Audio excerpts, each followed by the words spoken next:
بڑے بڑے شاعر لوگوں کو جانتے ہو تو تم بھی ایسا کلام بنا کے لے آؤ۔ اللہ تعالیٰ نے اس صورت میں اہل ایمان لوگوں کے صحیح پکے ایمان کے نتیجے اور اس کی کامیابی کا ذکر کیا۔ فرمایا کہ وبشر الذین آمنوا وعملوا الصالحات، حقیقت میں خوشخبری اور بشارت ایمان والوں کے لیے ہے جو ایمان کے ساتھ ساتھ نیک عمل کرتے ہیں، اور ان کے لیے ہم نے جنت رکھی ہے جو باغات سے بھری ہے، جس میں باغات ہیں تو اس کے نیچے نہریں بھی بہتی ہیں، اور وہاں پر ان کو بہت سارے انعامات سے نوازا جائے گا۔ وجہ کیا ہوگی کہ وہ اللہ اور اس کے رسول صلی اللہ علیہ وسلم پر پکے ایمان رکھنے والے لوگ تھے۔ اس بارے کے اندر اللہ تعالیٰ نے انسان کی زندگی کا آغاز کہاں سے ہوا، آدم علیہ السلام کا ذکر کیا اور بیان فرمایا کہ زمین پر پہلے صرف جنات رہتے تھے، ان جنات کے اندر سرکشی، بغاوت، قتل و غارت ہوتی تھی۔ اس کے بعد اللہ تعالیٰ نے انسان کو بنانے کا جب ارادہ ان لوگوں کے سامنے، جنات کے سامنے اور فرشتوں کے سامنے ظاہر کیا تو ان فرشتوں نے اعتراض کیا، کیونکہ جس طرح جنات زمین پر فساد پھیلاتے ہیں تو فرشتے کہنے لگے کہ انسان بھی ایسا ہی کریں گے۔ اللہ رب العالمین نے فرمایا کہ جو میں جانتا ہوں وہ تم نہیں جانتے۔ وہاں سے آدم علیہ السلام کو اللہ نے تخلیق فرمایا، اور پھر بنانے کے بعد ان کو کچھ نام سکھا دیے جن ناموں کا علم فرشتوں کے پاس نہیں تھا، اور جب وہ اللہ نے نام پوچھے تو فرشتوں کو علم نہیں تھا، آدم علیہ السلام نے وہ نام بتا دیے، تو لہذا انسان کو اللہ تعالیٰ نے فضیلت عطا فرما دی فرشتوں پر، اور فرشتوں کو حکم دیا کہ اب تم آدم کو سجدہ کرو گے، یہ میرا حکم ہے۔ وہاں پر فرشتے اللہ کے حکم کی تعمیل میں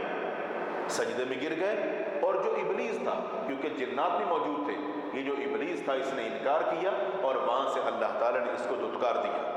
اس صورت کے اندر اللہ تعالیٰ نے قوم بنی اسرائیل کا ذکر کیا کہ کس طرح قوم بنی اسرائیل کو ہم نے بہت ساری عزتوں سے نوازا۔ ہم نے ان کو اتنی عزت دی کہ ہم نے اپنی طرف سے پکے پکائے کھانے، جس کو قرآن مجید نے من اور سلوہ کہا ہے، وہ آسمان سے ان کے لیے اتارے جاتے تھے، مگر اللہ تعالیٰ کی ان نعمتوں کی ناشکری کی وجہ سے اور کفران نعمت کی وجہ سے اور اللہ تعالیٰ کے احکامات کی حکم عدولی کی وجہ سے ان کو اللہ تعالیٰ نے گرا دیا۔ وہ مقام جو ان کو دیا تھا وہ ان سے چھین لیا، اس کا ذکر کیا۔ اللہ تعالیٰ نے اس بارے میں یہودیوں کا ذکر کیا کہ ہم نے یہودیوں کو عبادت کے لیے جمعے کا دن دیا تھا، مگر انہوں نے کہا کہ نہیں، جمعے کا نہیں، ہمیں ہفتے کا دن دے دو۔ تو اللہ تعالیٰ نے حکم دیا کہ ٹھیک ہے، اگر ایسا ہی ہے تو پھر ہفتے کے دن تم اور کوئی کام نہیں کرو گے، پھر تم عبادت کرو گے۔ مگر ہوتا یہ تھا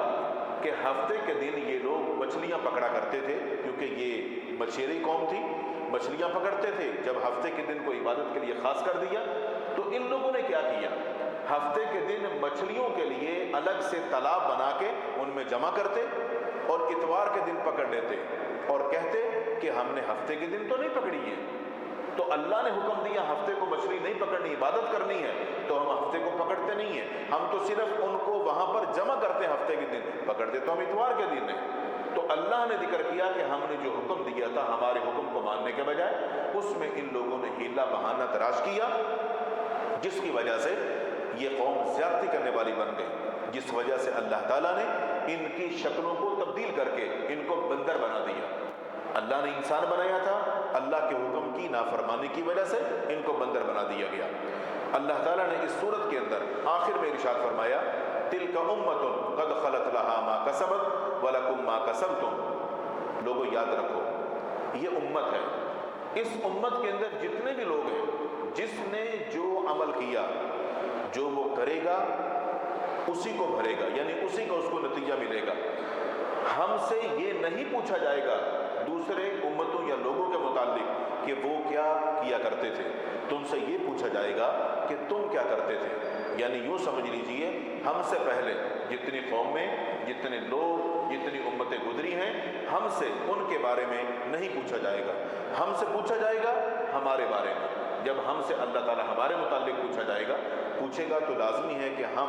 اپنی آخرت کی فکر کریں، دین کو سمجھیں اور صحیح جو صراط مستقیم راستہ ہے اس پر چلنے کی پوری کوشش کریں۔ اللہ تعالیٰ سے دعا ہے اللہ تعالیٰ ہم سب کو دین کو سیکھنے، سمجھنے، اصلاح کرنے اور عمل کرنے کی توفیق عطا فرمائے۔ وآخر دعوانا الحمدللہ رب العالمین۔